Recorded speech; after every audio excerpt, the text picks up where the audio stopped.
Drama की starting में हम यहाँ पर कुछ गुंडों को देखते हैं जो कि यहाँ पर एक लाश को दफनाने के लिए आए हुए थे, लेकिन यहाँ पर वो लोग घबराने लग जाते हैं क्योंकि गोनी के अंदर जो लाश पड़ी हुई थी वो अपने आप हिलना शुरू कर देती है।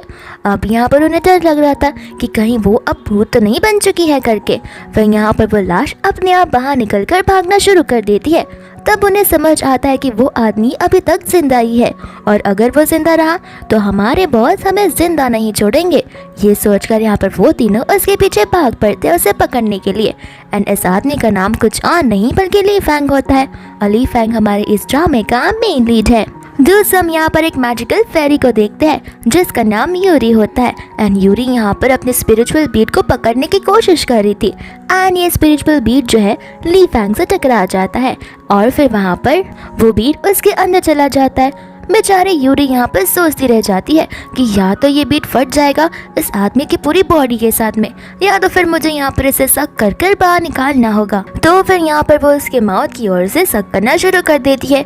धीरे धीरे ये बीट ऊपर तो आता जा रहा था, लेकिन इतने में यहाँ पर वो गुंडे आकर हमला करना शुरू कर देते हैं एंड वो बीट वापस से उसके स्टमक के अंदर चला जाता है।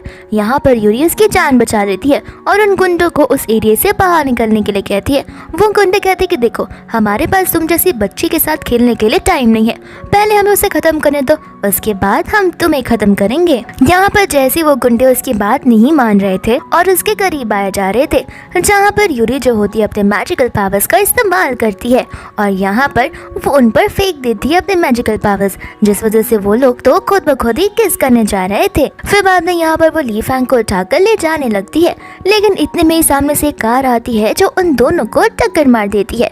फिर बाद में यहाँ पर नेक्स्ट मॉर्निंग हो जाता है, तब जाकर यहाँ पर वो बेचारी होश में आना शुरू करती है एंड यहाँ पर तो उसका सर फटे जा रहा था। फिर बाद में उसे अपने स्पिरिचुअल बीट के बारे में याद आता है, जहाँ पर वो अपनी पावर्स का इस्तेमाल कर कैलकुलेट करने लग जाती है और उसे ऐसा अंदाजा आने लगता है कि उसकी जो बीट है उससे और भी ज्यादा दूर होती जा रही है। तो तुरंत ही यहाँ पर उसे उस बीट को अपनाना ही होगा और लेना होगा, वरना बहुत बड़ा खतरा आ सकता है। तो वो फटाक से निकल पड़ती है। तो दूर से हम यहाँ पर ली फैंग को देखते हैं, जहाँ पर वो उस जंगल से कैसे ना कैसे करके तो बाहर निकल आता है, लेकिन रास्ते पर आकर वो बेहोश हो जाता है। पर कुछ ही मिनटों में यहाँ पर ढेर सारी लग्जरियस गाड़ियाँ आती है, जिसके अंदर से ली फैंग का फ्रेंड जी बाहर आता है एंड उसके साथ में कई सारे गार्ड्स होते हैं जो उसे लेकर सीधा हॉस्पिटल चले जाते हैं। एंड यहाँ पर धीरे धीरे वो होश में आने लगता है, जहाँ पर वो जी से पूछता है कि क्या तुमने मेरी कल रात को जान बचाई थी। जी यहाँ पर उसे समझाने लगता है कि नहीं, जब हमें तुम मिले थे तो तुम एकदम अकेले थे और तभी तो दिन का समय था। तो यहाँ पर वो उसे बताने लग जाता है कि कोई तो था कल रात को जिसने मेरी जान बचाने की कोशिश की थी।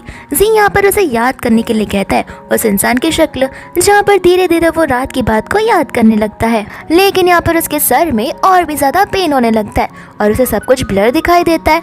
फिर बाद में यहाँ पर वो उस इंसान को जल्द से जल्द ढूंढने के लिए कहता है। दूसरा यहाँ पर यूरी जो है उस जंगल से गुजर रही होती है, जहाँ पर उसे स्मोक नजर आता है। तो फिर वो सोच पड़ जाती है कि आखिर वो कौन है जो यहाँ पर आग लगाने की कोशिश कर रहा है। फिर वहाँ पर हम मिया को और उसकी असिस्टेंट को देखते हैं। उसकी असिस्टेंट उसे कहने लगती है कि अगर आप यहाँ पर आग जलाओगी तो हो सकता है ये आग तेजी से पूरे जंगल में फैल जाए। तो फिर मिया यहाँ पर उस पर गुस्सा करती है और उसे तब पर मारकर कहती है कि मुझे मत सिखाओ, एक तो मैं यहाँ पर फंस चुकी हूँ तुम्हारी वजह से। यहाँ पर उसके असिस्टेंट उसे कहने लगती है, लेकिन जब आपको यहाँ पर आना था तब तो मैंने आपको मना किया था, बट आप ही ने मुझे कहा था कि तुम मुझे फॉलो करते हुए आओ, इस वजह से मैं आपके पीछे चली आई। यहाँ पर वो उस पर और गुस्सा करती है, कहती है कि एक बार मुझे यहाँ से बाहर निकलने दो, मैम मैंने तुम्हें पूरी इंडस्ट्री से बाहर निकाल दिया ना, तो फिर देखना। इतने में यहाँ पर यूरी आ जाती है और आधी यहाँ पर वो उस आग को बुझा देती है। मिया यहाँ पर उसे गुस्सा करने लगती है। यूरी कहते हैं कि तुम्हारे बाप की प्रॉपर्टी नहीं है जो यहाँ पर जहाँ मन चाहे वहाँ आग लगा दोगी। तो फिर यहाँ पर मिया उसके ऊपर गुस्सा करके कहती है कि लगता है तुम ड्रामा इसलिए देखती हो, इस वजह से तुम्हें पता नहीं है कि मेरे कितने सारे फैंस हैं। यूरी यहाँ पर तो उसकी बातों को सुन भी नहीं रही थी। वो कहती है कि जो भी हो तुम, लेकिन नेक्स्ट टाइम से ऐसा माउंटेन साइड में करना मत, वरना मैं तुम्हें छोड़ूंगी नहीं। इतना बोलकर वो वहाँ से चली जाती है। मिया उसके पीछे जाने वाली थी, लेकिन यूरी ने अपने मैजिकल पावर्स का यूज किया था, जहाँ पर मिया नीचे ही गिर जाती है। असिस्टेंट यहाँ पर कहने लग जाती है कि वो तो मुझे मैजिकल फेरी की तरह लग रही थी। मिया कहती कि मैजिकल फेरी कम, मुझे वो बहुत ज्यादा लग रही थी। अब उसकी बातों को तुम सुनो ना और जल्दी से यहाँ पर आग जलाओ। तो फिर यहाँ पर फायर का इस्तेमाल कर यानी कि लाइटर का इस्तेमाल कर वो लोग झाड़ियों में फायर लगाना शुरू कर देते हैं। लेकिन यहाँ पर अचानक से पानी की बौछार आने लगती है। जब जब वो लोग आग लगा रहे थे तो फिर यहाँ पर वो दोनों के दोनों चिल्लाना शुरू कर देते हैं।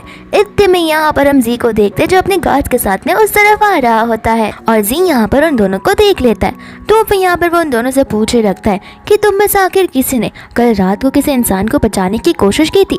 मिया यहाँ पर कहने लगती है कि कौन से इंसान की तुम बात कर रहे हो। एंड यहाँ पर जी जो है ली फैंग की आइडेंटिटी को एक्सपोज कर देता है, जहाँ पर वो उसे वर्ल्ड का रिचेस्ट इंसान बताता है।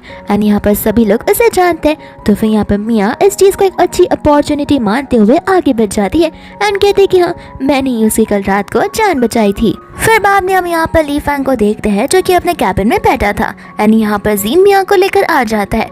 तो फिर मिया यहाँ पर कहती है कि मैं ही हूँ वो जिसने आपकी जान बचाई थी। ली फैंग यहाँ पर सोच पड़ जाता है कि मुझे अभी भी डाउट जा रहा है कि इसी लड़की ने मेरी जान बचाई थी। यहाँ पर जी उसे बोलने लगता है कि जो मांगना है तुम यहाँ पर उससे मांग सकती हो। तो फिर यहाँ पर मिया कहने लगती है कि आखिर मैं क्या मांगू, क्योंकि मैं यहाँ की टॉप 1 एक्ट्रेस में से आती हूँ। मेरे इंस्टा पे भी 10 मिलियन फॉलोवर्स है। यहाँ पर ली फैंग उसे अपना मुंह बंद रखने के लिए कहता है, बोलता है कि ठीक है, जो भी कुछ है तुम्हारे पास वो बताने की ज़रूरत नहीं है। फ्यूचर में अगर तुम्हें किसी चीज़ को लेके मदद पड़ेगी तो फिर तुम यहाँ पर जी से कह सकती हो, वो आकर मुझे बता देगा। यहाँ पर मिया ली फैंग को कुछ तक कहने वाली थी, लेकिन जी मिया को साफ साफ कुछ कहने से मना कर देता है एंड बोलता है कि अब हमें बाहर चलना चाहिए, बॉस ने अपनी विश कह दी है। बाद में यहाँ पर ली फैंग की एक चिट के ऊपर नजर पड़ती है और वो चिट किसी और ने नहीं बल्कि मिया ने ही पीछे छोड़ा होता है। उस चीट में मिया ने किस किया होता है, साथ साथ अपना कॉन्टैक्ट नंबर भी लिखा होता है। यहाँ पर ली फैंग का डाउट जो है वो बढ़ता जा रहा था कि मैं 75% तो श्योर ही हूँ कि ये इंसान वो इंसान नहीं थी जिसने मेरी कल रात को जान बचाई थी, वो तो कोई और ही लग रही है मुझे। इतने में यहाँ पर उसे उसकी मॉम का कॉल आ जाता है जो उसे कहने लगती है कि फाइनली हमें तुम्हारे भाई का पता चल चुका है। ली फैंग कहते कि हो सकता है शायद से कि एक फेक न्यूज़ हो। उसकी मॉम कहते कि मुझे नहीं पता, कुछ भी कर उस जगह पर जाओ और उसे ढूंढ निकालो।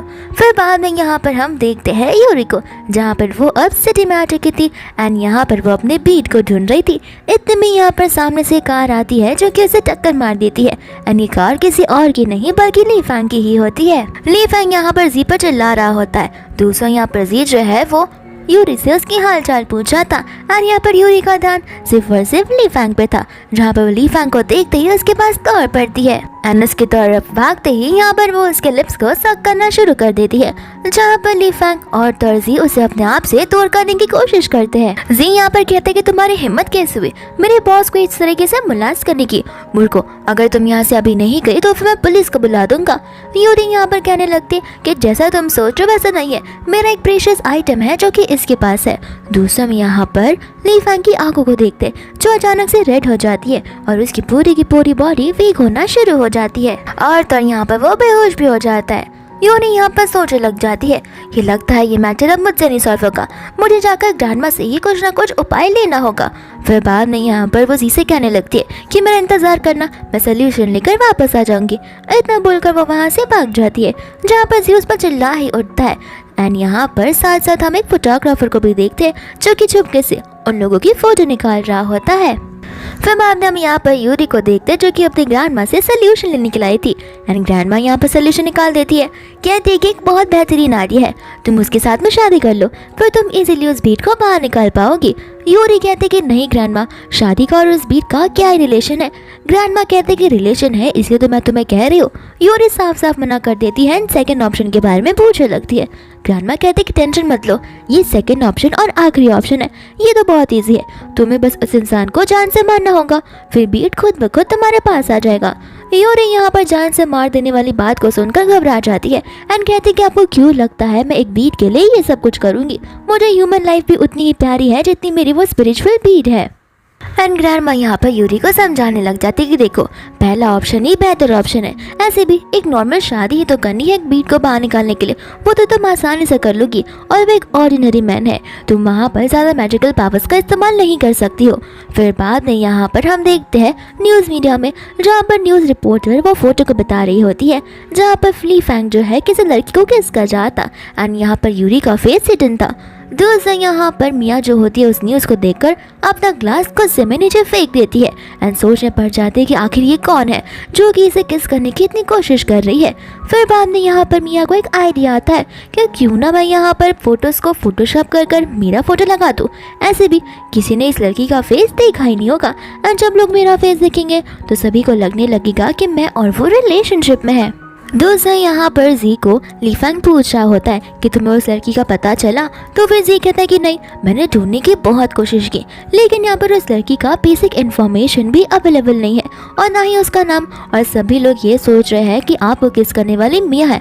हालांकि मिया ने भी इस चीज़ को डिनाई नहीं किया है रिपोर्टर्स के सामने। तो ली फैंग यहाँ पर उसे मिया को बुलाने के लिए कह देता है। मिया यहाँ पर आ जाती है जहाँ पर ली फैंग उसे कहने लग जाता है कि आखिर तुम सब जगह पर फेक रूमर्स क्यों फैला रही हो कि वो इंसान तुम हो, यानी कि वो लड़की तुम हो।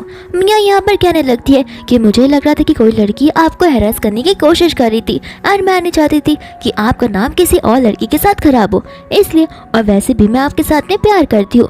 यहाँ पर ली फैंग हंसने लग जाता है, कहता है कि इतनी जल्दी प्यार। तो फिर मिया कहती कि हाँ, ये फर्स्ट साइड लव था मेरा, जहाँ पर मैं आपसे पहली बार मिली थी, जैसे मैंने आपकी जान बचाई थी वैसे ही मैं आपके प्यार में पड़ गई थी। ली फैंग यहाँ पर कहने लगता है कि लेकिन मैं तो तुमसे प्यार नहीं करता और अभी भी टाइम है, जाकर रिपोर्टर से कह दो कि वो किस तुम नहीं थी। तो फिर यहाँ पर मिया कहने लग जाती है कि अगर मैंने ऐसा पब्लिकली कहा तो फिर मेरे फॉलोवर्स पर इफेक्ट गिरेगा और तो और मेरे फॉलोवर्स कम हो जाएंगे एंड यहाँ पर मैं बड़ी स्टार हूँ, मेरा नाम भी खराब हो सकता है। ली फैंग कहता है कि ठीक है। दूसरा यहाँ पर वो से कहने लगती है कि मैंने तुम्हारी जान बचाई और तुमने कहा था ना कि तुम मुझ पर एक फेवर करोगे, तो मैं बस तुम्हारे साइड रहना चाहती हूँ as a wife. Li Fang कहता है कि ठीक है, लेकिन मेरी वाइफ बनना इतना आसान भी नहीं है। दूसरा यहाँ पर मिया को देख जो कि ब्राइड की तरह एकदम रेडी हो रही होती है। फिर इसके बाद में यहाँ पर एक स्टाफ अंदर आती है जो कि उसे उस नेकलेस के बारे में बताने लगती है एंड कहती है कि मास्टर ने आपके लिए भेजा है। तो फिर यहाँ पर मिया उस नेकलेस को देखकर बड़ी खुश हो जाती है एंड इतने में यहाँ पर वो स्टाफ काला जादू करना शुरू कर देती है एंड यहाँ पर वो उसके हाथों में चाकू देकर कहती है कि तुम्हें तुम्हारे होने वाले फ्यूचर हस्बैंड को जान से मारना है एंड यहाँ पर वो उसे रेडी कर रही होती है। इतने में यहाँ पर यूरी आ जाती है जो कि उस काले जादू वाली लड़की शीन को अपने मैजिकल पावर से धक्का दे देती है। यहाँ पर शीन जैसे यूरी को अपने पास आते हुए देखती है वो फटाक से वहाँ पर से वैनिश हो जाती है। दूसरे यहाँ पर मिया खुद ब खुद वो चाकू लेकर जा रही होती है, तो फिर यूरी उसे रोकना शुरू कर देती है और यहाँ पर यूरी को आइडिया आ जाता है कि यूरी को ऐसे भी ली फैंग के साथ में शादी करनी है, तो फिर क्यों ना यहाँ पर वो एक ब्राइड को भी बदल दे एंड यहाँ पर बाहर से वो स्टाफ को ऑर्डर दे देती है चाइनीज वाला वेडिंग ड्रेस लाने के लिए एंड वो ड्रेस वो स्टाफ लेकर आ जाती है जहाँ पर यूरी वो ड्रेस में बदल लेती है एंड फिर बाद में यहाँ पर स्टाफ आ जाती है। यहाँ पर यूरी को कोई पहचान नहीं पाएगा क्योंकि यूरी ने घूंघट ढका होता है। स्टाफ यहाँ पर उसे स्टेज पर लेकर जाती है जिसके बाद यहाँ से ली फैंग उसे लेकर आता है एंड वो उसे पूछने लगता है कि तुम्हें तो वेस्टर्न स्टाइल बड़ा पसंद था, तुम अभी ट्रेडिशनल अटायर में क्या कर रही हो। यूरी कहने लगते कि एक्चुअली मुझे वेस्टर्न और ट्रेडिशन को मिक्स करना था। दूसरे यहाँ पर होस्ट रिंग सेरेमनी की घोषणा कर देता है। दूसरा हम यहाँ पर देखते हैं मिया को जो कि अब होश में आ चुकी थी और वो फटाक से भागकर उस इवेंट की ओर चल पड़ती है। यहाँ पर जैसे ली फैंग उसे रिंग पहनाने वाला था इतने में यहाँ पर मिया आकर सबके सामने कह देती है कि मैं हूँ रियल ब्राइड और वहाँ पर तो फेक ब्राइड खड़ी हुई है। यहाँ पर यूरी बहुत ज्यादा डरना शुरू कर देती है। फिर बाद में यहाँ पर ली फैंग उसका घूंघट उठा देता है जहाँ पर उसका घूंघट हटते ही वो पहचान जाता है और वो भूलने लगता है कि कल तुमने मेरे साथ ये सब किया और आज तुम यहाँ पर मेरे साथ शादी करने आई हो, आखिर ये सब चल क्या रहा है। तो फिर यहाँ पर वो उससे माफ़ी मांगती है, कहती कि देखो मैं बस यहाँ पर मेरा स्टफ वापस लेने के लिए आई हूँ। दोस्त यहाँ पर मिया उसकी तरफ बढ़ते हुए कह रही थी आखिर तुम ही हो वो लड़की, तुम्हें क्या लगता है कि मैं तुम्हें पहचानूंगी नहीं। यहाँ पर ली फैंग को समझ नहीं आ रहा होता कि आखिर चल क्या रहा है। तो फिर यहाँ पर मिया उसे कहने लगती है कि अभी के अभी पुलिस बदलाओ और इसे अरेस्ट कर लो। यानी कि ये यहाँ पर एक फेक ब्राइड बनकर तुमसे शादी करने की कोशिश कर रही थी। यहाँ पर जितने भी सभी लोग होते हैं यहाँ पर यूरी को सुनाना शुरू कर देते। यूरी कहती कि प्लीज़ मुझ पर भरोसा करो, एक बार मैं मेरा स्टफ ले लूँ तो फिर मैं यहाँ से चली जाऊँगी। मिया कहने लग जाती है कि तुम्हारा कौन सा सामान यहाँ पर लीफेंग के पास पड़ा हुआ है, तुम्हें पता नहीं है कि लीफेंग कितना वेल्दी और रिचेस्ट इंसान है, आगे वो तुमसे क्या ही लेगा और अपने पास रखेगा। मिया को यहाँ पर गुस्सा आ जाता है, जहाँ पर गुस्से में आकर वो यूरी को थप्पड़ मार देती है।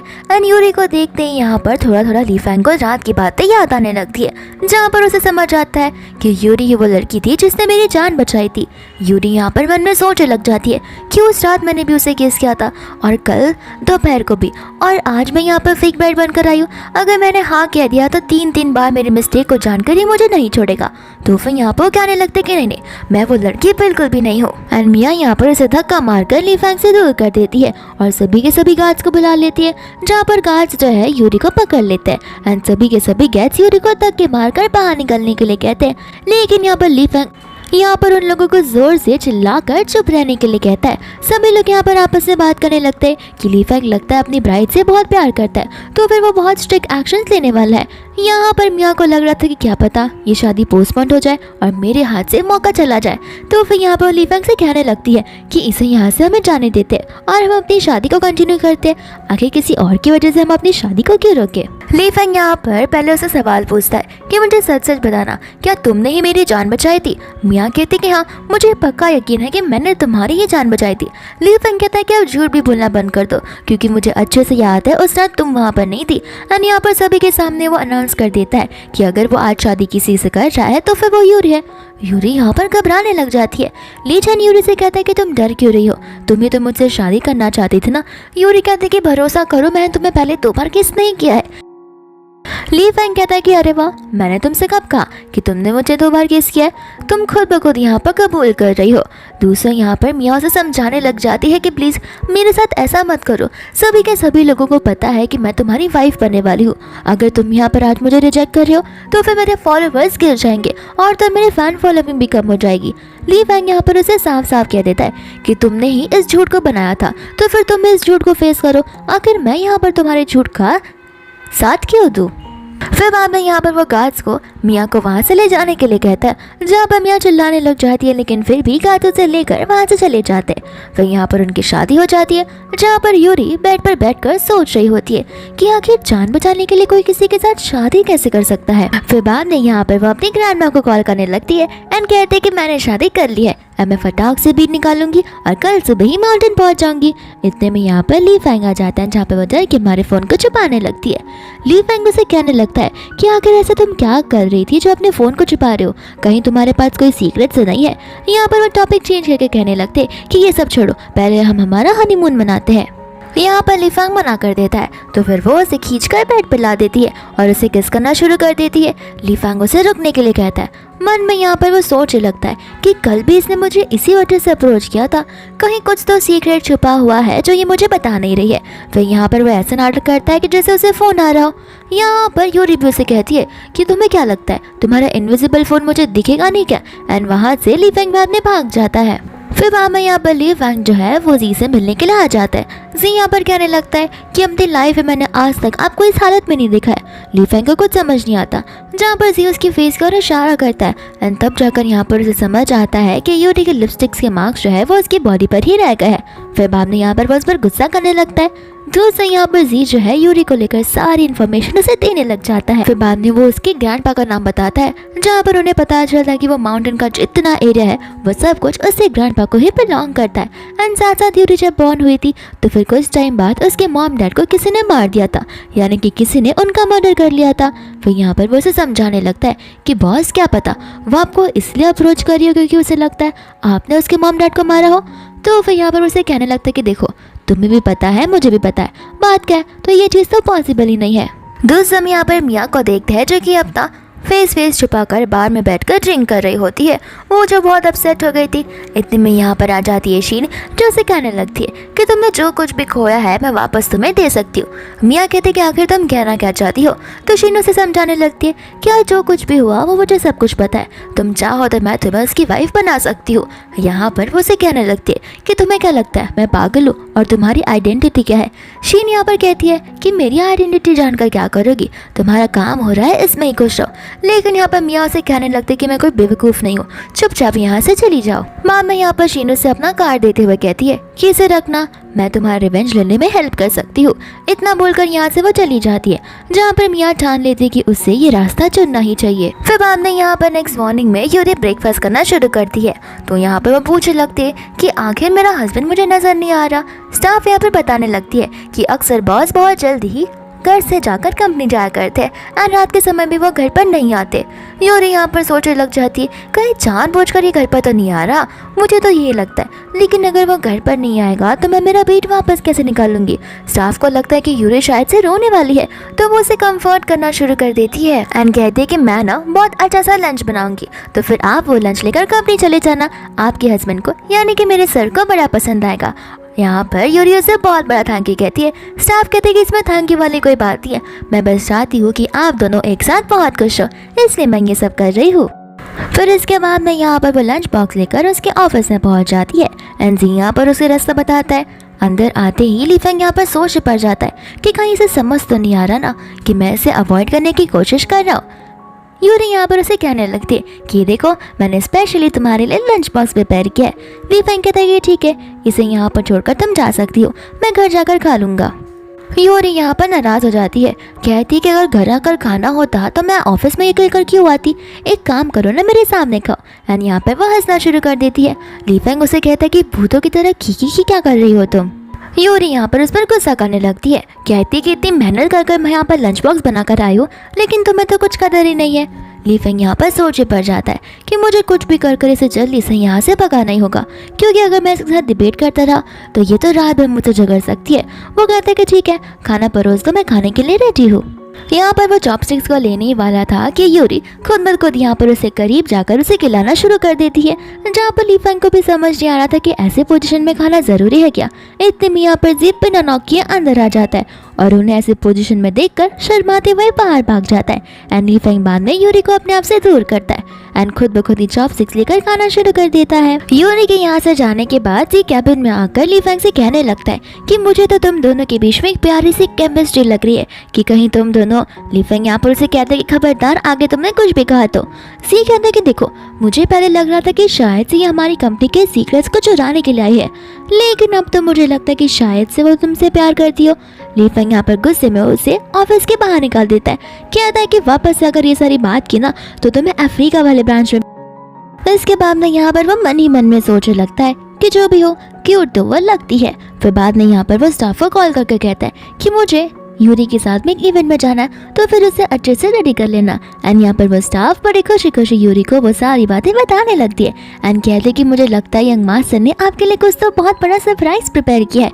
यूरी भी यहाँ पर इस बात को सुनकर बड़ी खुश हो जाती है। मन ही मन यहाँ पर वो कह रही होती है कि फाइनली अब वो टाइम आ ही गया जहाँ पर मैं उसके अंदर से अपनी स्पिरिचुअल बीट को बाहर निकाल सकती हूँ। फिर बाद में यहाँ पर उस इवेंट की शुरुआत हो जाती है, जहाँ पर सबसे स्पेशल गेस्ट को बुलाया जाता है एंड ये होते हैं ग्रैंडपा वैंग। ग्रैंडपा वैंग के आसपास कई सारे लोग होते हैं जो कि उसके साथ में इंटरव्यू उसका लेना शुरू कर देते हैं एंड साथ ही साथ में यहाँ पर उसका ग्रैंडसन जाओ भी होता है। इतने में यहाँ पर एंट्री हो जाती है यूरी की और लीफेंग की, जहाँ पर यूरी को देखते ही ग्रैंडपा उस पर चिल्लाने लगते हैं एंड कहती है कि तुम यहाँ पर क्या कर रही हो, तुम तो माउंटेन्स में रहा करती थी ना। जाओ यहाँ पर जो है यूरी पर चिल्लाने लगता है और हक जमाने लगता है। यूरी यहाँ पर जाओ से साफ साफ कह देती कि देखो तुम्हारा कोई हक नहीं बनता है मुझे ये सारी बातें बोलने का, ऐसे भी इस सारी की सारी कंपनी पर मेरी सिस्टर का हक है ना ही तुम्हारा। यहाँ पर ग्रैंडपा को बड़ा गुस्सा आता है, जहाँ पर ग्रैंडपा जो है गुस्से में आकर यूरी को थप्पड़ मार देते हैं एंड कहते हैं कि जाओ उसे थोड़ा तमीज़ से बात करो, वो तुमसे बड़ा है। और रही बात तुम्हारी सिस्टर की, उसे बोर्ड ऑफ डायरेक्टर की मीटिंग में ही निकाल दिया गया था क्योंकि वो बहुत इलीगल काम किया करती थी। यहाँ पर यूरी को यकीन नहीं हो रहा था कि उसकी सिस्टर ऐसा कुछ कर सकती है। उसे पक्का यकीन था कि इसमें जाओ का ही कुछ ना कुछ तो हाथ होगा। जाओ यहाँ पर भी लीफेंग से कहने लगता है कि क्या तुमने पता नहीं सोचकर इस लड़की से शादी कर ली है, अभी भी टाइम है, पीछे हट जाओ। तुम्हें पता है जब इसने जन्म लिया था उसके पेरेंट्स तभी मर गए थे और इसकी बहन आए दिन नए लड़कों के साथ घूमती फिरती रहती है, तो तुम सोच ही लो जो भी इसके साथ में रहता है उसकी लाइफ हमेशा खराब ही होती है। यहाँ पर जाओ जब उसकी बुराई कर रहा था तो लीफेंग को गुस्सा आ जाता है एंड यहाँ पर वो उसे लात से मारकर नीचे गिरा देता है। ग्रैंडपा यहाँ पर ली फैंग से कहने लगते कि तुमने ये क्या किया, हमारी कंपनी कॉम्पिटिटर है, इसका मतलब ये नहीं कि तुम मेरे ग्रैंडसन के साथ ऐसे बर्ताव करोगे। तो वह यहाँ पर ली फैंग बोलता है कि ग्रैंडपा, लगता है आपकी नजरें कमजोर हो गई है, अभी यहाँ पर आपकी ग्रैंडसन ने मेरी वाइफ की बेइज्जती की है, तो आपको क्यों लगता है कि यहाँ पर खड़े खड़े मैं अपनी वाइफ की बेइज्जती को सहन कर सकता हूँ? और हाँ, अगर वापस से ऐसा कुछ होता है तो फिर मैं ये कॉर्पोरेशन को एंड करने के लिए तुरंत ही रेडी हूँ। जाओ फिर बाद में यहाँ पर ली फैंग से कहने लगता है कि तुम्हें क्या लगता है कि तुम बहुत बड़े हो क्या, एक बार उस कंपनी को उस लैंड को मेरे नाम पर होने दो, उसके बाद में मैं बताता हूँ कि किसकी कंपनी कितनी बड़ी है। ग्रैंडपा यहाँ पर जाओ को थप्पड़ मार देता है, कहते हैं कि फ्यूचर प्रेडिक्ट करना बंद करो, कभी भी कुछ भी हो सकता है, जो चीज़ हमारी नहीं हो उस पर पहले से ही हक जमाना बंद करो। फिर बाद में यहाँ पर लोग आपस में बात करने लग जाते हैं कि इनकी फैमिलीज में इतने दरारें क्यों है। ली फैंग यहाँ पर कह देता है कि अगर वो प्रॉपर्टीज आपको चाहिए तो सबसे पहले परमिशन आपको मुझसे ही मांगनी होगी। ग्रैंडपा बाद में यहाँ पर ली फैंग से अच्छे से बात करने लगते हैं। जाओ यहाँ पर फिर भी उसे ताने ही मारा था। ग्रैंडपा जाओ को चुप करवाते, कहते कि कुछ फ्यूचर के लिए भी रहने दो। इतने में यहाँ पर होस्ट अनाउंसमेंट करना शुरू कर देता है एंड यहाँ पर वो उस होटल के ओनर को बुलाता है, जहाँ पर ओनर स्पेशल थैंक्स कहता है उसके पार्टनर्स को जो कि इसके फैमिली मेंबर जैसे, एंड यहाँ पर वो कोई और नहीं बल्कि ली फैंग होता है। ली फैंग यहाँ पर जाओ को धक्का देते हुए आगे बढ़ता और स्टेज पर आ जाता है। ओनर यहाँ पर ली फैंग को बहुत बड़ा थैंक यू कहता है, क्योंकि इतने स्पेशल ओकेजन पर ली फैंग अपनी वाइफ के साथ नहीं यहाँ पर रिबन सेरेमनी के लिए जो आया है। ली फैंग कहता है कि मुझे तो आपकी तारीफ करनी चाहिए, क्योंकि आपने ये पूरा का पूरा होटल अपनी वाइफ के नाम पर जो किया है। फिर बाद में यहाँ पे वो लोग सेकंड स्पेशल गेस्ट को बुलाते हैं, जो कि ग्रैंडपा वैंग और उसका ग्रैंडसन जाओ होते हैं। यहाँ पर शरारती यूरी अपने मैजिकल पावर्स का यूज कर कर जाओ के पैर को फ्रीज कर देती है। ग्रैंडपा उस पर चिल्ला कर कहते हैं कि तुम पक्का यहाँ पर मेरी नाक कटवा कर रहोगे, चुपचाप यहाँ से चलो। यूरी और पावर्स का इस्तेमाल कर कर उसे नील ऑन करवा देती है। जाओ को समझ आ रहा नहीं होता कि आखिर चल क्या रहा है। यहाँ पर जितने भी रिपोर्टर्स होते हैं वो सभी के सभी लोग यहाँ पर जाओ की फोटोज निकालना शुरू कर देते हैं। ग्रैंडपा जाओ से कहते कि अभी के अभी उठो। जाओ कहते कि ग्रैंडपा, मुझे मेरे हाथों पर पैरों पर कोई कंट्रोल ही नहीं है, मैं खुद को खड़ा नहीं कर पा रहा हूँ। ग्रैंडपा यहाँ पर सभी लोगों की हेल्प मांगने लग जाते हैं। दूसरा यहाँ पर ली फैंग जो है यूरी से पूछता है, ये सब तुमने किया? यूरी कहती कि मैं ये सब कैसे करूँगी, क्या पता उसे नील रंग का मुझसे माफी मांगनी हो, या फिर क्या पता उसे बहुत ह्यूमिलेटिंग फील हो रहा हो स्टेज पर आने से। फिर बाद में यूरी यहाँ पर ग्रैंडपा को कहने लगती है कि ग्रैंडपा उसे वहीं पर रहने दीजिए, ऐसे भी स्टेज पर तो प्रेस्टीजियस फैमिली मेंबर्स को बुलाया गया है, ना कि उनको जो कि फैमिली के मेंबर हो ही ना। फिर यहाँ पर वो सभी के सामने जाओ की रियलिटी को बताने लगती है कि जाओ यहाँ पर उनका बायोलॉजिकल ग्रैंडसन तो है ही नहीं, वो उसका स्टेप ग्रैंडसन है। ये बात सुनते यहाँ पर सभी लोग आपस में चर्चा करने लगते हैं। दूसरा यहाँ पर होटल के मालिक को गुस्सा आ जाता है एंड वो ग्रैंडपा से कहते हैं कि आप ऐसे ओकेजन पर ऐसे लड़की को लेकर आए जो कि आपका ब्लड लाइन भी नहीं है। फिर बाद में यहाँ पर यूरी जो है अपने पावर्स को रिलीज कर देती है, जहाँ पर जाओ खुद ब खुद जाकर होटल ओनर से माफी मांगता है, कहता है कि इसकी बातों पर यकीन मत करो। होटल का जो ओनर होता है वो उन दोनों को उस इवेंट से बाहर निकलवा देता है। फिर हम बाद में यहाँ पर शीन को और मिया को देखते हैं। शीन कहते कि देखा मिया वो कितनी ज्यादा ताकतवर है। मिया कहते कि तो मेरा खाली एक ही उपाय है और मेरा खाली एक ही एम है कि मुझे उस लड़की को जिंदा मार देना है। शीन यहाँ पर उसे काम डाउन करती है, बोलते है कि तुम टेंशन मत लो, तुम्हारा गोल तो हम अचीव कर रहेंगे। मानी मानी यहाँ पर वो कह रही होती है कि जब यहाँ पर वो लड़की मर रही होगी ज़्यादा यहाँ पर तो ली फैंग भी मरेगा, क्योंकि मैं तो सिर्फ और सिर्फ उसी की मौत चाहती हूँ। यहाँ पर मिया को पता नहीं होता कि शीन का मेन गोल क्या होता है एंड यहाँ पर शीन तो बस उसे यूज़ कर रही है। दोस्तों यहाँ पे वो सभी के सभी मेन गेस्ट जो होते हैं वो रिबन को कट कर रहे थे एंड यहाँ पर रिपोर्टर्स फोटोग्राफ्स ले रहे थे, लेकिन पीछे से यहाँ पर एक लड़की दौड़ती हुई आती है जिससे ग्लास में एसिड होता है एंड यहाँ पर वो एसिड फेंकने वाली थी यूरी के ऊपर, पर बीच में यहाँ पर ली फैंग आ जाता है एंड यहाँ पर वो जो एसिड होता है ली फैंग के बैग पर गिर जाता है और उसका बैग जो है चलना शुरू हो जाता है एंड वो बड़ी जोर जोर से चिल्लाने लगता है। यूरी भी यहाँ पर घबरा जाती है। फिर फटाक से यहाँ पर ली फैंग को ले जाया जाता है हॉस्पिटल की ओर। यूरी बाद में यहाँ पर उस लड़की को कहने लगती है कि तुम क्या पागल हो थोड़ी सी, तुम्हें समझ भी आ रहा है कि तुम क्या कर रही हो। वो लड़की यहाँ पर कहने लगती है कि आज तो बच गई तुम, लेकिन मैं तुम्हें बिल्कुल नहीं छोड़ने वाली, तुम्हारी वजह से मेरी सिस्टर की लाइफ खराब हो चुकी है। यहाँ पर यूरी समझ जाती है कि ये मिया की एक फ्रेंड है, तो वो उसे कहने लगती है कि जो तुमने आज किया है ना उस वजह से तुम्हें जेल भी जाना पड़ सकता है। तो फिर यहाँ पर वो लड़की कहने लगती है कि कोई मुझे जेल में डाल ही नहीं सकता है क्योंकि मैं लीगली 18 साल की जो नहीं हुई हूँ। यूरी उसे बोलते है कि जिसके ऊपर वो एसेट गिरा है वो वॉरियर ग्रुप का प्रेसिडेंट है, तो तुम्हारी एज तो मैटर करती नहीं है, वो तुम्हें जेल क्या पूरे के पूरे चाइना से भी बाहर निकाल सकता है। फिर यहाँ पर चिल्लाने लगती है, जहाँ पर गार्ड्स उस लड़की को लेकर चले जाते हैं। दूर से यहाँ पर मिया और शीन दोनों के दोनों डर जाते हैं। तो फिर शीन यहाँ पर मिया को लेकर वहाँ से चली जाती है ताकि यूरी उन्हें देख ना पाए, लेकिन यहाँ पर यूरी को जो है शीन की बैड एनर्जीज ऑलरेडी सेंस होने लगती है और उसे समझ आने लगता है कि क्या पता शीन हर एक जगह उनका पीछा कर रही हो। यूरी यहाँ पर हॉस्पिटल में आ जाती है जहाँ पर वह बड़ी टेंशन ले रही थी ली फैंग की, एंड यहाँ पर ली फैंग धीरे धीरे होश में आने लग जाता है, जहाँ पर यूरी बहुत घबरा जाती है कि न जाने उसे कितना पेन हो रहा होगा उस जलन के मारे। ली फैंग उसे कहता है कि मुझे पता है वो सब कुछ किसने किया है, वो मिया की ही कोई फ्रेंड रही होगी। यहाँ पर यूरी बाद में उसे माफ़ी मांगने लगती है एंड कहती है कि ये सब कुछ मेरी वजह से हो रहा है। यूरी यहाँ पर उसे कहते कि तुम क्यों माफ़ी मांग रहे हो, गलती तो मेरी है, वहाँ पर अगर मैंने शादी को नहीं तोड़ा होता तो आज ये सब नहीं हो रहा होता। तो फिर ली फैंग उसे कहता है कि मैं उसके लिए माफ़ी नहीं मांग रहा, मेरी गलती ये है कि मैं तुम्हें ज़बरदस्ती उस इवेंट में लेकर आ गया, मुझे तुम्हें उस इवेंट में लेकर आना नहीं चाहिए था, मैंने जानबूझकर तुम्हें उस इवेंट में लाया था ताकि तुम उस दूसरी कंपनी के ग्रैंडपा से मिल सको। यूरी पूछते कि ऐसा क्यों तुमने किया। ली फैंग कहने लगता है कि मुझे लग रहा था कि शायद से तुम उस कंपनी की कोई इन्वेस्टिगेटर रहोगी जो यहाँ पर मेरे कंपनी के सीक्रेट्स जानने आई हो। यूरी यहाँ पर हंसती हुई से कहती है कि ऐसी कोई बात नहीं है, तुम एकदम अश्योर्ड रहो, मैं यहाँ पर सिर्फ मेरा सामान वापस लेने के लिए आई हूँ और उसके बाद मैं चुपचाप चली जाऊंगी, मैं तुम्हें कोई हार्म भी नहीं पहुँचाऊंगी। यहाँ पर ली फैंग उस स्टफ के बारे में पूछने लगता है कि आखिर वो क्या है।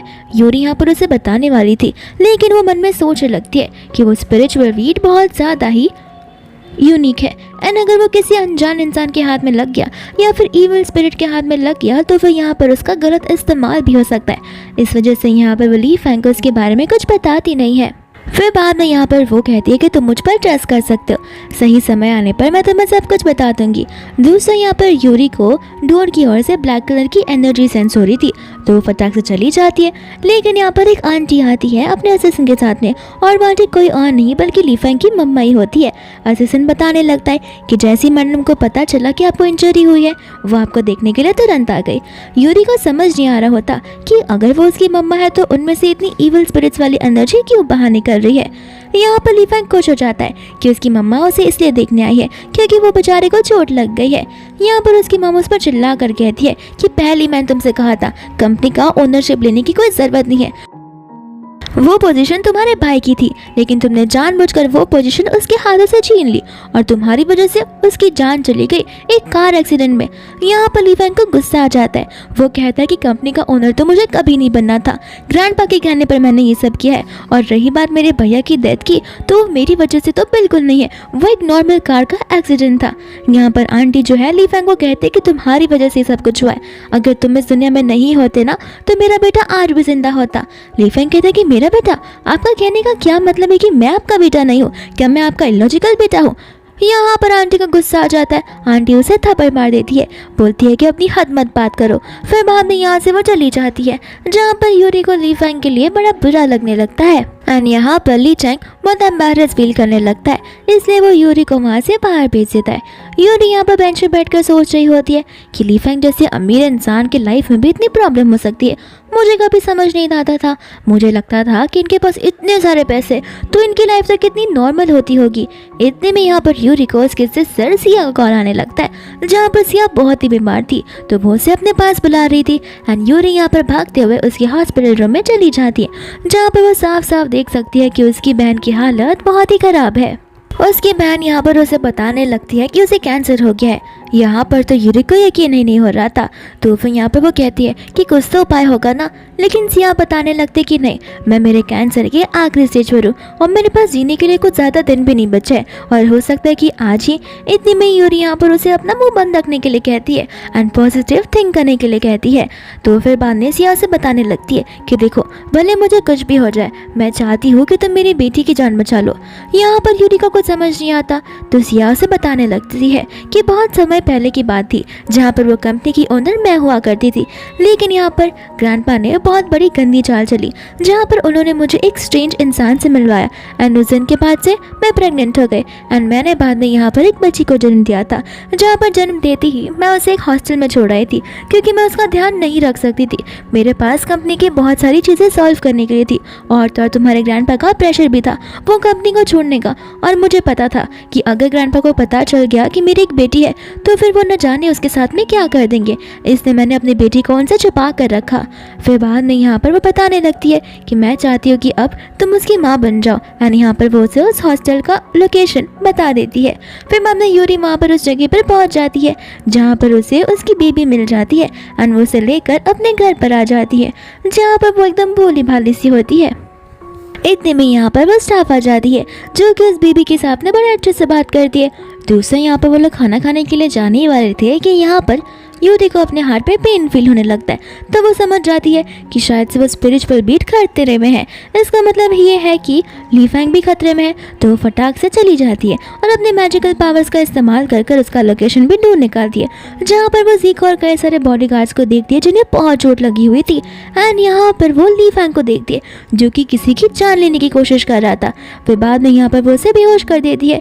जी यहाँ पर बताने लगता है कि हमें यहाँ पर बॉस लेकर आए थे और न जाने क्यों अचानक से वो हमें मारना शुरू कर दिए, हमें जल्द से जल्द सभी को लेकर हॉस्पिटल जाना होगा। यूरी कहती कि नहीं तुम सब हॉस्पिटल चले जाओ, बॉस को मैं यहीं पर ठीक कर दूंगी और वो उसे लेकर घर आ जाती है। फिर बाद में यहाँ पर घर आकर वो उसे मेडिसिन देना शुरू कर देती है जहाँ पर उसे समझ आ रहा होता है कि आखिर ये सब कुछ ही हो रहा है उस स्पिरिचुअल बीट की वजह से। अगर जल्द से जल्द उसने उस बीट को उसकी बॉडी से बाहर नहीं निकाला तो फिर उसकी पूरी की पूरी बॉडी जो है प्रॉब्लम में पड़ सकती है और यहाँ पर उसकी जान भी जा सकती है या फिर वो एक इविल पर्सन में टर्न हो सकता है। फिर बाद में मेडिसिन देने के बाद उसके दिमाग में ख्याल आता है कि क्यों ना ये अभी सो रहा है तो मौके का फ़ायदा उठाते हुए वो स्पिरिचुअल बिट मैं इसके अंदर से निकाल दूँ। फिर यहाँ पर वो उसके शर्ट्स के बटन को ओपन करने लगती है लेकिन इतने में यहाँ पर ली फैंग की नींद खुल जाती है। मनी मनी उसे सोचने लगती है कि अब तो इसे ऐसा लग रहा होगा कि मैंने इसकी बॉडी के साथ में इसके लिए शादी की है। तो बाद में यहाँ पर ली फैंग शावर लेने के चला जाता है जहाँ पर यूरी जो है एकदम सेक्सी सा ड्रेस पहनकर बैठ जाती है ताकि वो ली फैंग को सेड्यूस कर सके एंड यहाँ पर वो उसे करीब ली जाती है। यहाँ पर ली फैंग को लग रहा होता है कि आखिर वो कौन सी चीज़ है जो मुझसे वापस लेने के लाई है, तो फिर यहाँ पर वो ओवरथिंक करना शुरू कर देता है।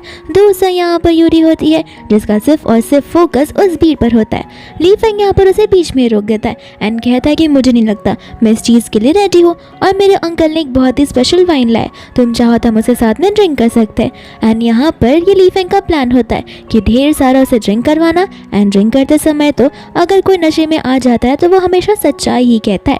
फिर बाद में यहाँ पर वो लोग ड्रिंक करने लगते हैं जहाँ पर यूरी को ड्रिंक चढ़ने लगती है। फिर बाद में यहाँ पर धीरे धीरे वो उससे सवाल पूछना शुरू कर देता है जहाँ पर यूरी उससे बोलने लगती है कि मुझे पता है तुम्हारा प्लान क्या है लेकिन मैं बहुत स्मार्ट हूँ। इतना बोलते ही यहाँ पर वो बेहोश हो जाती है यानी कि वो सो जाती है। फिर बाद में इसके बाद में नेक्स्ट मॉर्निंग हो जाती है जहाँ पर ली फैंग उसे अपना कार्ड देता है, कहता है कुछ चाहिए होगा तो तुम इससे खरीद सकती हो, इसमें अनलिमिटेड पैसे हैं। एंड यहाँ पर यूरी जो होती है वो कार्ड को लेकर बड़ी खुश हो जाती है कि अब यहाँ पर बिना मैं कुछ काम किए कितने सारे पैसे कमा लूँगी। इसके बाद में यहाँ पर हम देखते हैं मियाको और शीन को जो कि आपस में प्लानिंग कर रहे होते हैं। एंड यहाँ पर शीन जो है मिया को कुछ तस्वीरें देती है एंड ये फोटोज यूरी की होती है कि वो किसी के तो साथ है। मिया कहते कि अगर ये वाली फोटो कहीं वायरल हो गई तो फिर यहाँ पर यूरी की तो बड़ी बेइज्जती हो जाएगी और तो ली फैंग उसे छोड़कर चला जाएगा। एंड यहाँ पर वो प्लान कर देती कि वो उस फोटोज को ऑनलाइन पोस्ट कर देगी। दूसरा हम यहाँ पर यूरी को देखते हैं जो कि अपनी बहन सिया की बेबी के साथ में होती है एंड यहाँ पर उसने उसकी बेटी के लिए बहुत सारी शॉपिंग की होती है। उसकी बेटी यहाँ पर कहने लगती है कि मम्मा आप बहुत अच्छी हो लेकिन मैं नहीं चाहती कि आप मेरे ऊपर इतना ज़्यादा पैसे खर्च करो। यूरी यहाँ पर उसे समझाने लगते कि देखो मेरे पैसे कहाँ जाएंगे, तुम मेरी बेबी हो तो फिर ऑफ कोर्स सी बात है कि तुम्हारे ऊपर ही मैं खर्च करूँगी। एंड यहाँ पर बाद में वो लोग बबल वाले गम से खेलना शुरू कर देते हैं जहाँ पर यूरी की नज़र पड़ती है सिया पर। तो फिर वो सिया के पास चली जाती है एंड कहती है कि तुम्हें पक्का रिग्रेट नहीं होगा, तुमने अपनी बच्ची से एक बार तो मिल लो। लेकिन यहाँ पर सिया मना कर देती है, बोलती है कि अगर मैं उसे मिलने के लिए गई तो फिर उसे पता चल जाएगा कि मैं कौन हूँ एंड लाइफ टाइम वो बेचारी ट्रॉमे में रह जाएगी, इसलिए मैं नहीं चाहती कि उसे कुछ भी भी पता चले। यहाँ पर बाद में यूरी उसकी बीबी का नाम पूछने लगती है, जहाँ पर वो उसे कहती है कि जो तुम्हारे मन में है तुम उसे नाम दे सकती हो। फिर बाद में यहाँ पर यूरी उसकी बेबी के पास चली जाती है एंड उसे एक न्यू नेम देती है जो कि सिया होता है, यानी कि उसकी बहन का ही नाम। फिर बाद में यहाँ पर वो सिया पीछे मुड़ कर देखती है क्योंकि उसे लग रहा था कि कोई तो उसे देख रहा है, लेकिन यहाँ पर कोई होता नहीं है। असल में उसकी खुद की मॉम झाड़ू के पीछे से उसे चाहते हुए देख रही थी। फिर बाद में यहाँ पर यूरी चली जाती है ली फैंग की ग्रैंडपा के पार्टी में। यहाँ पर ली फैंग को आने में देर हो जाएगी, इसलिए वो यूरी को अंदर जाकर एंजॉय करने के लिए कहता है। यूरी यहाँ पर अंदर चली जाती है जहाँ पर उसे कई सारे डिजर्ट्स दिखते हैं, तो वो एक एक करके उन्हें ट्राई करने लगती है। लेकिन इतने में यहाँ पर एक आंटी आती है जो उसी के हाथ से डिजर्ट छीन कर भाग जाती है। यूरी यहाँ पर मैजिकल पावर्स का यूज़ करती है जहाँ पर वो सभी के सभी बर्तनों को चिपका देती है उन टेबल से। एंड आंटी यहाँ पर उन्हें उठाने की कोशिश कर रही थी ताकि वो अपना डेजर्ट उस पर रख सके, लेकिन वो तो उठ ही नहीं रहा था। फिर गुस्से में आकर आंटी यहाँ पर उसके ऊपर वो डेजर्ट का प्लेट फेंकने वाली थी कि इतने में यहाँ पर ली फैंग आकर आंटी के ऊपर पानी का गिलास फेंक देता है। यहाँ पर वो आंटी उस पर गुस्सा कहकर करती है कि तुम मेरे साथ ये सब कर रहे हो, तुम्हें शर्म नहीं आती? मैं तुम्हारी आंटी हूँ। ली फैंग कहते हैं कि आपको शर्म नहीं आती? आप यहाँ पर यंगर जनरेशन के साथ क्या कुछ नहीं कर रहे हो? आप इतनी बड़ी हो, आपको थोड़ी समझदार रहना चाहिए। आंटी यहाँ पर कहने लगती है कि एक आउटसाइडर के लिए तुम यहाँ पर उसकी साइड ले रहे हो। तो फिर ली फैंग कहता है कि इज्जत से बात कीजिए, वो कोई आउटसाइडर नहीं है, वो मेरी वाइफ है। ये बात सुनती आंटी कहने लगती है कि अब मैं समझ रही कि तुम इसकी साइड इतनी क्यों ले रहे हो और ऐसी बदतमीज लड़की के साथ शादी करने की क्या ही जरूरत थी। ली फैंग कहते हैं कि बदतमीज वो नहीं, बदतमीज आप हो। इतने में यहाँ पर ली फैंग की मम्मा आ जाती है जहाँ पर वो आंटी चली जाती है उसकी मम्मा से कंप्लेन करने के लिए। और उसकी मम्मा यहाँ पर कहने लगती है कि देखा, मैं तुमसे पहले ही कहा था कि तुम तो बदतमीज हो ही, साथ साथ ऐसी बदतमीज बहू भी हमारे घर पर ला दी है। बेहतर होगा अगर ये लड़की यहाँ से चली जाए तो। ली फैंग कहता है कि ये यहाँ से नहीं जाने वाली क्योंकि आज ग्रैंडपा का बर्थडे है और उन्होंने हमें यहाँ पर इनवाइट किया। आंटी कहते हैं कि जाना तो उसे पड़ेगा ही। ली फैंग कहता है कि ठीक है, मैं भी साथ में चला जाऊंगा। तो फिर उसकी मम्मा भी बोलती है कि चलेगा, तुम दोनों के दोनों यहाँ से बाहर निकल जाओ। लेकिन यहाँ पर यूरी को बुरा लगने लगता है क्योंकि वो तो यहाँ पर बस ग्रैंडमा को हैप्पी बर्थडे विश करना चाहती थी, लेकिन यहाँ पर तो सब उल्टा सीधा ही हो गया। यहाँ पर इतने में ग्रैंडपा आ जाते हैं जो कहने लगते हैं कि इतने खुशी के मौके पे आखिर कौन है जो इतना झगड़ रहा है। तो फिर आंटी यहाँ पर ग्रैंडपा के पास आकर यूरी की कंप्लेन करना शुरू कर देती है। यूरी यहाँ पर ग्रैंडपा से माफ़ी मांगती है, कहती है कि मैंने ऐसा कुछ किया नहीं है और ना ही मेरा कोई इंटेंशन था और मैं आज आपके बर्थडे को स्पेशल बनाना चाहती हूँ, ना कि ख़राब, इसलिए मैं यहाँ से जा रही हूँ। वो यहाँ से जाने लगती है तो ग्रैंडपा कहने लगते हैं कि तुम इतनी आसानी से यहाँ से क्यों जा रही हो। आंटी कहने लगती कि देखा, बेहतर होगा कि अगर तुम नी लर्न कर माफ़ी मांगो तो। ली फैंग यहाँ पर साफ साफ कह देता है कि यूरी ये सब नहीं करने वाली। ग्रैंडपा यहाँ पर हंसते हुए कहते हैं कि मुझे नहीं लगा था कि कभी तुम अपनी वाइफ को इस तरीके से प्रोटेक्ट भी कर पाओगे, एंड मैं कहाँ उसे ये सब करने के लिए कह रहा हूँ। मैं तो चाहता हूँ कि यूरी यहाँ पर रुके और वो through out the birthday party मेरे साथ रहे ताकि मैं सभी लोगों को यूरी से इंट्रोड्यूस करवा पाऊँ एज अ मेरी great grand daughter in law. यहाँ पर ये बात सुनते ही सभी को बड़ी खुशी होती है, लेकिन आंटी अभी भी चुगलीबाजी ही कर रही थी। तो फिर ग्रैंडपा यहाँ पर उस आंटी को थप्पड़ मार देते हैं एंड अनाप शनाप बातें करने के लिए मना करते हैं। दोस्तों यहाँ वहाँ पर शीन को देखते हैं जो कि सिया के घर में घुस आती है एंड वो स्टाफ को बेहोश कर देती है। सिया यहाँ से भागने वाली थी लेकिन शीन उसे किडनैप कर लेती है एंड मिया भी उसकी साथी होती है एंड यहाँ पे वो तीनों के तीनों जा रहे होते हैं ग्रैंडपा की इवेंट की ओर। दूसरी ओर आंटी को गार्ड्स बाहर निकाल लेते। आंटी यहाँ पर मिया को देखकर पहचान जाती है। मिया कहते कि आज मैं यहाँ पर यूरी का पूरा एक्सपोजर करने आई हूँ। बाद में यहाँ पर उस बच्चे को इंट्रोड्यूस करवाती है। मिया को यहाँ पर पता होता है कि सिर्फ वो उसकी बेटी है, लेकिन उसे पीछे की रियल सच्चाई नहीं बताती। उसे लग रहा था कि शायद से इसे किसी मैन के साथ ने अफेयर किया है, तो फिर ली फैंग तो उसे छोड़ ही देगा। यहाँ पर सिया को समझ में आ रहा होता है कि क्या चल रहा है। तो फिर यहाँ पर वो सब लोग जैसे अंदर जाते हैं, मिया यहाँ पर उसे अपनी मम्मी को बुलाने के लिए कहती है, लेकिन सिया यहाँ पर कुछ बोलती नहीं है। वो चुपचाप बस मुँह बनकर खड़ी होती है। तो फिर यहाँ पर मिया सभी के सामने सच्चाई खोल देती है।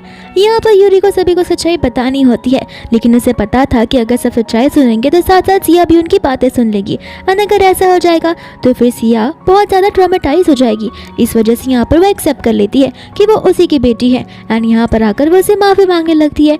फिर बाद में वो आंटी कहने लगती कि देखा, मैंने कहा था ना कि इतनी बुरी इंसान है। यहाँ पर तो उसका अफेयर किसी और के साथ चल रहा था। दोस्तों यहाँ पर मिया चली जाती है ली फैंग के साथ में और इसे अपना लव एक्सप्रेस करने लगती है। ग्रैंडपा यहाँ पर होते हैं जो आंटी को एक बार फिर से थप्पड़ मार देते हैं और वहाँ से जाने के लिए कह देते हैं। बाद में यहाँ पर ली फैंग आगे बढ़ता है। यूरी की ओर एंड वो उसके कान में कहता है कि मैं तुम्हें माफ कभी भी नहीं करूंगा। एंड यहाँ पर बाद में वो सिया को उठाकर कहने लगता है कि सिया किसी और की नहीं बल्कि हम दोनों की ही बेटी है। एंड ये बात हमने सबसे छुपा कर रखी क्योंकि हम नहीं चाहते थे जो मेरे भाई के साथ हुआ वो यहाँ पर मेरी बेटी के साथ भी कभी हो जाए, इस वजह से हमने इस चीज को सीक्रेट ही रखा था। ये बात सुनते ही यहाँ पर सभी लोगों को यकीन हो जाता है एंड सभी लोग यहाँ पर मियाँ पर इल्जाम लगाने लगते हैं कि ये तो पुराने जमाने की एक्टर हुआ करती थी ना। तभी हम सोचे कि इतनी अच्छी एक्टिंग ये कर कैसे ले रही है एंड इतना सब कुछ रियल क्यों लग रहा था। दोस्तों यहाँ पर मियाँ के अंदर शीन की आत्मा होती है जो बाहर निकल आती है एंड यहाँ पर मियाँ बेहोश हो जाती है। ये चीज देखते ही यूरी समझ जाती है कि शीन कहीं आसपास ही होगी, तो फिर यहाँ पर वो उसे ढूंढने के लिए निकल पड़ती है, जहाँ पर शीन सामने आ जाती है और उसके पैर पे काला जादू कर उसे रोक लेती है। फिर बाद में यहाँ पर वो दोनों एक दूसरे के साथ फाइट करना शुरू कर देते हैं और यहाँ पर तो वो बेचारे यूरी पर बड़ी तेजी से वार करती है। इतने में यहाँ पर ली फैंग आ जाता है, जहाँ पर शीन वहाँ से भाग जाती है और यूरी यहाँ पर बेहोश होकर गिरने वाली थी कि इतने में ली फैंग आकर उसे पकड़ लेता है और वो लोग कार में होते हैं। यूरी यहाँ पर धीरे धीरे होश में आकर उसे पूछते कि आखिर हम जहाँ कहाँ पर है। ली फैंग कहता है कि हॉस्पिटल, लेकिन यूरी कहते कि मुझे घर ले चलो। और यहाँ पर घर जाने के बाद उनके बीच में मेकआउट होने लगता है, जहाँ पर मेकआउट होने के बाद यूरी का जो बीट था उसे वो वापस मिल गया था। यहाँ पर वो आज रात की बात को लेकर कुछ बात करना चाहती थी, लेकिन ली फैंग उसे कहता है कि हमारे पास पूरी लाइफ पड़ी है उसके बारे में बात करने के लिए। और यहाँ पर जैसे वो सुबह उठती है उसे बड़ा बुरा लगने लगता है क्योंकि अब उसका बीट उसके पास वापस आ गया है, लेकिन अब उसे ये जगह छोड़कर जानी पड़ेगी। फिर बाद में यहाँ पर हम देखते हैं ली फैंग को जो कि ब्रेकफास्ट के लिए उसका इंतजार कर रहा था। यूरी यहाँ पर नीचे आती है और उसे सारी बातें बताने लग जाती है कि अब टाइम आ गया है जहाँ पर उसे वापस माउंटेन की ओर जाना होगा। ली फैंग कहता है कि जाने से पहले कम से कम मुझे एक्सप्लेनेशन तो देते जाओ। यूरी कहती कि अरे मैंने कहा ना मैं तुम्हें प्रोटेक्ट कर रहूंगी। ली फैंग कहता है कि प्रोटेक्शन की नहीं, मैं यहाँ पर तुम्हारी डॉटर की बात कर रहा हूँ। तो फिर यहाँ पर यूरी उसे बताने लग जाती है कि एक्चुअली में वो मेरी डॉटर नहीं है, असल में वो मेरी सिस्टर की बेटी है। एंड बाद में वो अपनी सिस्टर की सारी कहानी उसे बताने लगती है एंड बाद में यहाँ पर उसे कॉल आ जाता है हॉस्पिटल से जो उसे बताने लगता है कि मरने से पहले यहाँ पर आपके सिस्टर ने उनके सारे बिल और प्रॉपर्टीज आपके नाम पर कर दी थी। फिर बाद में यहाँ पर यूरी चली जाती है अपनी बहन का सारा सामान लेने के लिए एंड जैसे यहाँ पर वो जाती है वो जाओ को पाती है एंड जाओ यहाँ पर उसे अंदर जाने नहीं दे रहा था, वो उसके साथ झगड़ रहा था। यूरी कहती कि मुझे मजबूर मत करो। जाओ कहता तुम मेरा क्या ही बिगाड़ सकती हो, तुम एक नॉर्मल सी लड़की भी हो, तुम्हारे पास कहाँ इतनी ताकत होगी। यूरी बाद में यहाँ पर अपनी पावर्स का इस्तेमाल करती है और उसका इस्तेमाल करके यहाँ पर वो उसकी बॉडी को फ्रीज करती है, साथ साथ वो तो उसे चांटी भी लगाती है एंड बाद में वो ऊपर की ओर चली जाती है अपनी बहन का सामान लेने के लिए। साथ साथ यहाँ पर एक डायरी भी रखी होती है जिसके अंदर उसकी सिस्टर ने लिखा हुआ था कि मुझे नहीं लगा था कि तुम हमें इस तरीके से अबंडन कर दोगे। एंड यहाँ पर एक फोटो थी एंड ये फोटो किसी और की नहीं बल्कि ली फैंग की होती है। यूरी यहाँ पर गुस्से में आ जाती है, उसे लगता है कि कहीं सिया सचमुच उसी की तो बेटी नहीं है, मुझे सब कुछ पता लगाना होगा। फिर बाद में यहाँ से वो जाने लगती है। इसके बाद में यहाँ पर वो उसे छोड़ने के लिए कहता था यानी कि जाओ, लेकिन यहाँ पर यूरी उसी को ये बात मानती नहीं है, कहती है कि मेरे जाने के बाद तुम खुद ब खुद 1-2 घंटे बाद रिलीज हो जाओगे। एंड 1-2 घंटे बाद रिलीज होने के बाद जाओ यहाँ पर चले जाता है ब्लैक मास्टर के पास में एंड यहाँ पर वो एक विश लेकर आया था कि उसे किसी की तो जान लेनी है। इतने में ब्लैक मास्टर बाहर आती है और वो कोई और नहीं बल्कि शीनी होती है। फिर बाद में यहाँ पर जाओ उसे यूरी के बारे में बताने लगता है। शीनी यहाँ पर मन में सोचने लगती है, लगता है इस लड़की ने सभी के नाक में दम कर रखा है और इसका आज फाइनल टाइम आ ही गया है। बाद में यहाँ पर जाओ से वो उसकी किसी चीज को मांगता है एंड वो उस चीज के ऊपर काला जादू करना शुरू कर देती है। जहाँ पर यूरी जब घर पर होती है तो फिर उसे ब्लड का वॉमिट भी होता है एंड बाद में यहाँ पर ली फैंग को सब कुछ बताने लगती है एंड कहती है कि हमें उस लड़की का या इंसान का पता लगाना ही होगा जिसने मेरे ऊपर काला जादू किया है। बाद में यहाँ पर ली फैंग निकल जाता है यूरी की जान बचाने के लिए एंड यूरी यहाँ पर मेडिटेट कर अपनी बॉडी को कंट्रोल कर रही होती है, लेकिन वो ब्लैक एनर्जी की पावर इतनी ज़्यादा होती है कि वो उसे बहुत ज़्यादा पेन पहुँचा रही थी। इतने में यहाँ पर वो नीचे पहुँच जाती है जहाँ पर शीरो से फाइट करने के लिए आ जाती है।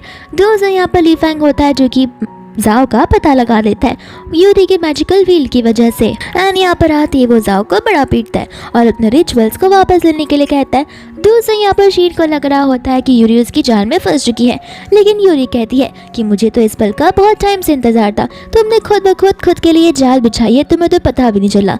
बाद में यूरी अपने मैजिकल पावर्स का इस्तेमाल करती है जहाँ पर वो शीन को बहुत ज़्यादा नुकसान पहुँचाती है, इतना कि उसके मुँह से भी ब्लड निकलने लगता है।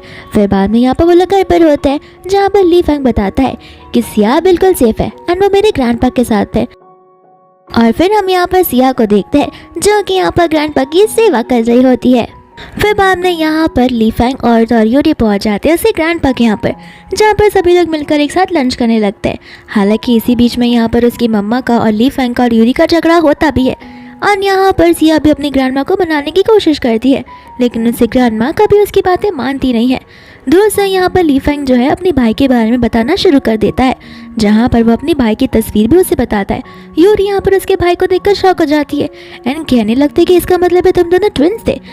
ली फैंग कहता है कि हाँ, इसी वजह से यहाँ पर मॉम सबसे ज़्यादा प्यार उसे ही किया करती थी। उन्हें लगता था कि वही कंपनी का हायर बनेगा, लेकिन ग्रैंडपा ने मुझे चूज़ किया। यहाँ पर तो यूरी को शक होने लगता है कि कहीं सिया उसके भाई की बेटी भी हो सकती है। ली फैंग उसे कहता है कि मैं तुम्हें मेरे डैड की जगह पर लेकर चलता हूँ और यहाँ पर वो उसके डैड की जगह पर ले जाता है, जहाँ पर उसके डैड का ग्रेवयार्ड था। फिर बाद में यहाँ पर ली फैंग अपने आप ही बेहोश हो जाता है, जहाँ पर यूरी जो है मेडिकेशन और योगा करना शुरू कर देती है और अपने मैजिकल पावर्स का इस्तेमाल करती है। एंड तब जाके यहाँ पर इसे समझ आता है कि सिया किसी और की बेटी नहीं बल्कि उसकी सिस्टर और ली फैंग की ब्रदर की बेटी है। ऐसे ही यहाँ पर ली फैंग होश में आ जाता है, जहाँ पर यूरी उसे सारी बातें बताकर उसे माफ़ी मांगने लगती है कि उसने ली फैंग पर बहुत ज़्यादा शक किया है। ली फैंग भी यहाँ पर खुश हो जाता है कि एटलीस्ट उसके पास उसके भाई की कोई तो चीज़ है। ली फैंग यहाँ पर यूरी से अपनी फीलिंग्स कन्फेस करता है। यूरी भी यहाँ पर उसे कहती है कि मुझे भी यहाँ पर ये जगह को छोड़कर जाना नहीं है, लेकिन मैं खुद की फीलिंग्स को लेकर श्योर बिल्कुल नहीं थी, लेकिन अब मैं बिल्कुल श्योर हो चुकी हूँ। बट मैं एक चीज़ कहना चाहती हूँ कि मैं मेरी लाइफ में उस बच्ची को हमेशा हमेशा के लिए रखना चाहती हूँ, लेकिन अगर तुम ना कहोगे तो मैं तुम्हारे साथ नहीं रह सकती, क्योंकि मेरे लिए वो बच्ची बहुत ज़्यादा इंपॉर्टेंट है। यहाँ पर ली फैंग कहने लगा कि वो बच्ची जितना तुम्हारे लिए इंपॉर्टेंट है उतना मेरे लिए भी है, और मैं उसका डैड बनकर रहूँगा और मैं उसे बहुत अच्छे से परवरिश दूंगा। फिर एक दूसरे को वो लोग हक करने लगते हैं एंड इसी के साथ ये मूवी यहीं पर खत्म हो जाती है।